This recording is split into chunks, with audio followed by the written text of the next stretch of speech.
Assalamualaikum warahmatullahi wabarakatuh. Perkenalkan, nama saya Narful Ilmiah dari Prodi Agribisnis Fakultas Pertanian Universitas Trunojoyo Madura. Nah, dalam video kali ini saya akan mempresentasikan hasil analisis mini riset yang berjudul Analisis Faktor-faktor yang mempengaruhi perilaku konsumen dalam keputusan pembelian mie instan di Desa Gerebakan, Kabupaten Tuban. Perilaku konsumen itu sangat diperlukan pada dunia bisnis di era yang semakin modern ini dengan persaingan yang semakin ketat.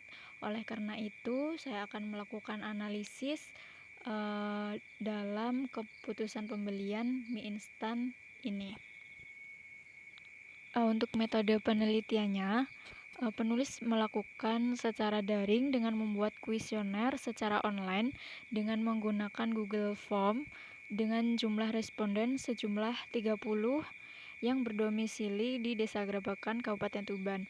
Nah, dari penelitian ini menghasilkan berupa data primer dari kuesioner yang telah disebarkan, kemudian melakukan olah data menggunakan aplikasi SPSS untuk melakukan beberapa uji agar dapat mengetahui faktor-faktor dari keputusan pembelian yang dilakukan oleh konsumen.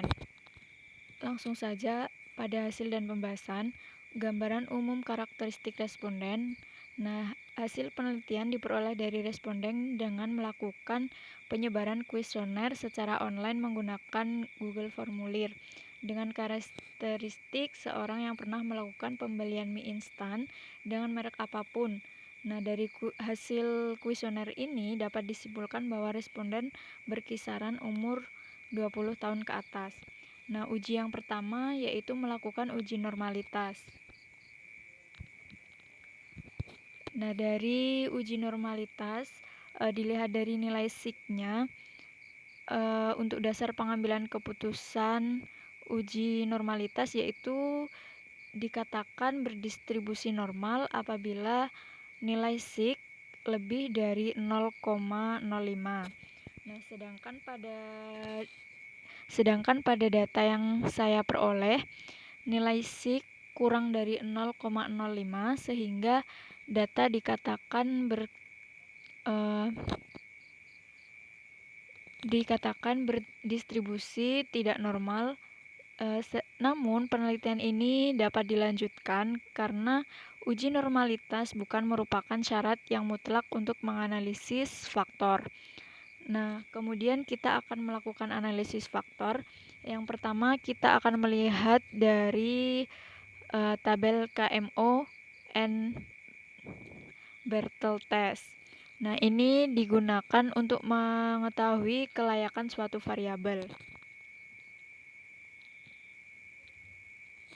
Nah, berdasarkan hasil output di atas, nilai KMO MSA sebesar 0,555, maka variabel sudah memenuhi persyaratan dan layak untuk dilanjutkan. Mohon maaf, itu typo, tidak layak.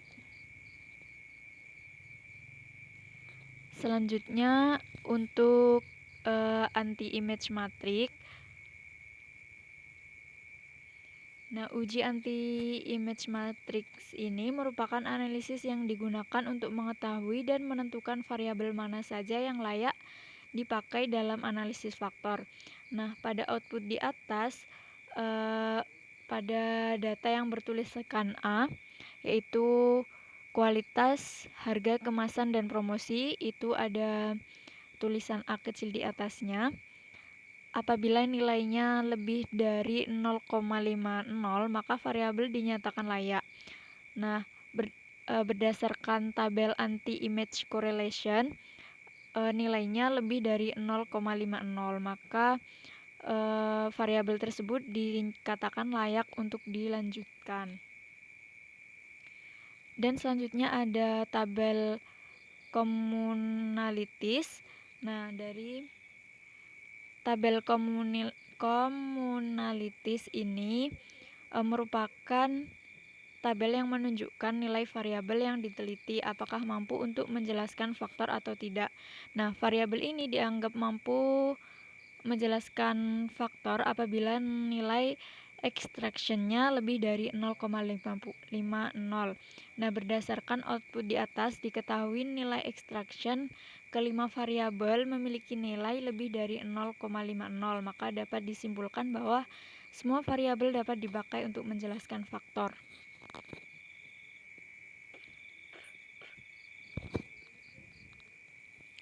Yang selanjutnya ada total variance explained.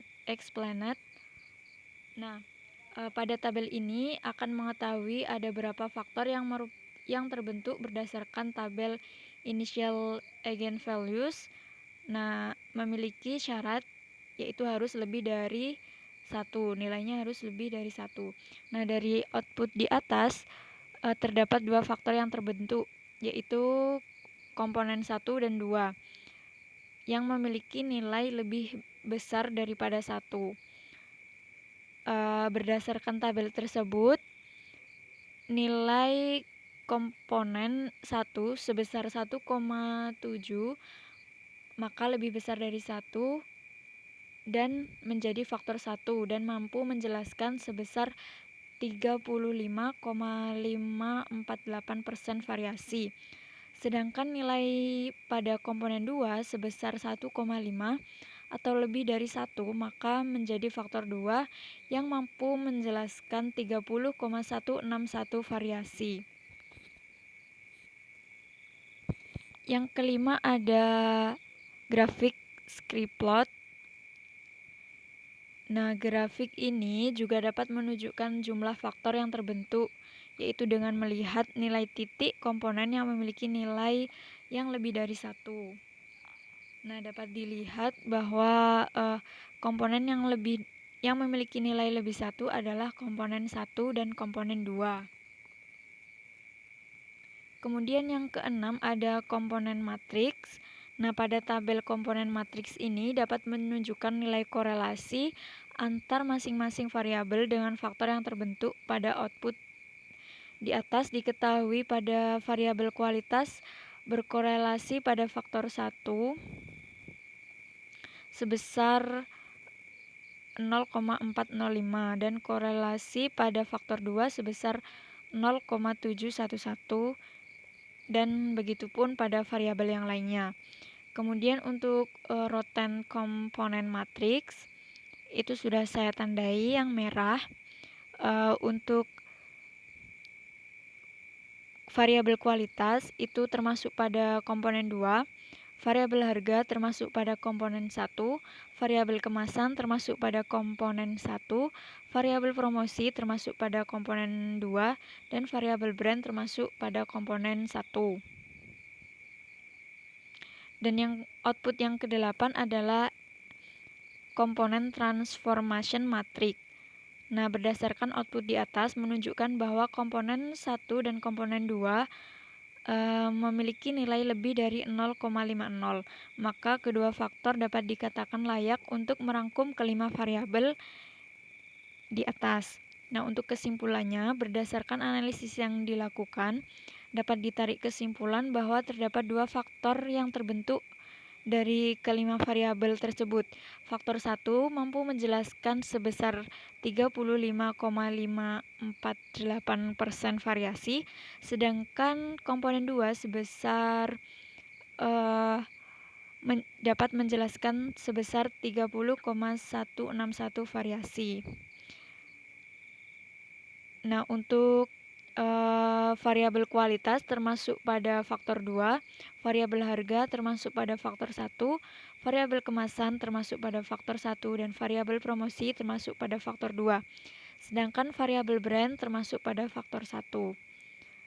Nah, sekian presentasi dari hasil mini riset yang saya lakukan. Apabila banyak kekurangan, saya mohon maaf. Saya akhiri. Wassalamualaikum warahmatullahi wabarakatuh.